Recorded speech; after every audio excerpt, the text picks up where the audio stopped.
Jazz & Co presenta Lluís Vidal Trio.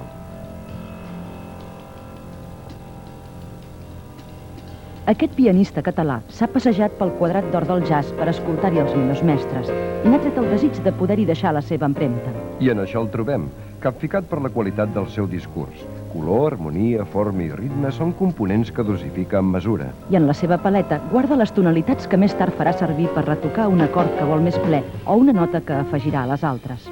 Li agraden els materials bàsics com el marbre o el bronze, i no ha de menester l'electricitat per expressar-se. En això també ens recorda aquests creadors que han restat modernistes perquè, tot i conservant la tradició, Han volat amb bales pròpies.